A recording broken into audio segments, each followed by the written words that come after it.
బులెటిన్లో మరో breaking news చూస్తున్నాం. T Congress strategy committee session ముగిసింది. 2.5 గంటల పాటు సమావేశం జరిగింది. ముఖ్యంగా స్ట్రాటజీ కమిటీ సమావేశాన్ని పోర్టల్ పై జరుగుతున్న దారుణాలపై కీలకంగా చర్చించారు. ధరణిపై కమిటీ వేయాలని రాహుల్ నిర్ణయం తీసుకున్నట్లు కాంగ్రెస్ నేతలు తెలంగాణలో అధికారంలోకి రావడమే లక్ష్యంగా పనిచేస్తామని కేసీ వేణుగోపాల్ తెలిపారు. కేసీఆర్ ఇచ్చిన హామీలను నెరవేర్చలేదని కొట్లాడి తెచ్చుకున్న తెలంగాణలో కేసీఆర్ కుటుంబమే బాగుపడిందని ఠాక్రే విమర్శించారు. బీఆర్ఎస్ అవితి ఆశాకానికి పాగిందని కేసీఆర్ ను ముందుబెట్టే రోజులు దగ్గరలోనే ఉన్నాయని రేవంత్ రెడ్డి ఆరోపించారు. जहां जहां पर भी कांग्रेस को नुकसान पहुंचा सकते हैं, बीजेपी को मदद हो सकती है, उस तरीके के प्रोग्राम उन्होंने हाथ में लिए हुए हैं. तो हम समझते हैं कि वहां पे हमारे किसान भाई हैं जिनके लिए पूरी ताकत के उन तक संदेश कांग्रेस का पहुंचना है. वो जिम्मेदारी महिलाओं के लिए, युवाओं के लिए, ओबीसी के लिए, ओबीसी में के हर कम्युनिटी के लिए, माइनॉरिटी के लिए, सभी के लिए एक प्रोग्राम हम बनने के लिए उन्होंने कहा, स्पष्ट रूप से कहा है कि पहले इस ऊपर कस करो. आप जो भी का है उनके ऊपर फोकस करो. उनको किस तरीके से आगे मदद होंगी अपनी गवर्नमेंट आने के बाद.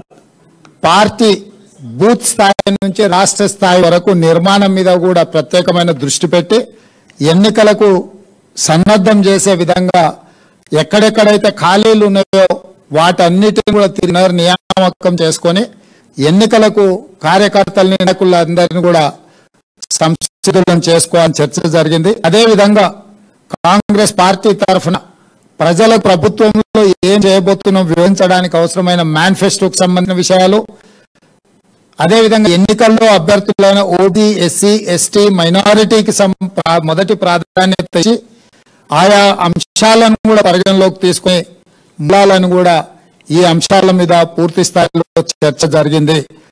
ప్రధానంగా 10 సంవత్సరాల చంద్రశేఖరరావు గారి పాలనలో అవినీతి పెట్టేగిపోయింది. తెలంగాణకు సంబంధించిన ముఖ్య నాయకులందరినీ పిలిపించి 2023 డిసెంబర్లో జరిగే తెలంగాణ ఎన్నికలకి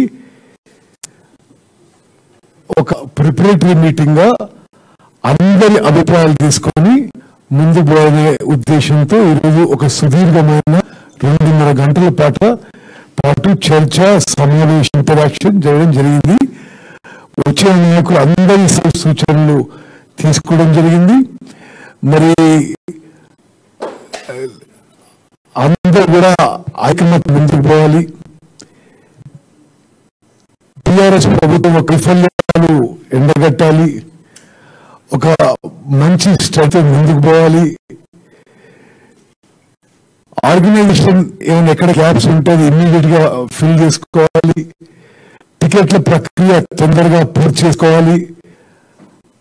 అన్ని విషయాలపై నా అభిప్రాయం వారు విన్నారు. వారు కొన్ని గైడ్ లైన్స్, మార్గదర్శకాలు ఇవ్వడం జరిగింది. మరి ఈరోజు సమావేశం తెలంగాణ కాంగ్రెస్ కి ఒక మంచి డైరెక్షన్ ఇచ్చే విధంగా సుదీర్ఘ పాటు జరిగింది. కర్ణాటకలో ఏ విధంగానైతే ఏ వ్యూహంతో పార్టీ ముందుకు పోయిందో అదే విధమైన వ్యూహంతో తెలంగాణలో కూడా ముందుకు పోయి అటువంటి పెద్ద విజయం సాధించబోతున్నాము అని చెప్పి రాహుల్ గాంధీ గారి స్పష్టమైన సందేశం. మీ ద్వారా స్పష్టం చేయాల్సింది ఏంటంటే, ఇటు బీజేపీ, బీఆర్ఎస్ కలిసి చేస్తున్న తప్పుడు ప్రచారంతో తెలంగాణ ప్రజలు విశ్వసించకూడదు.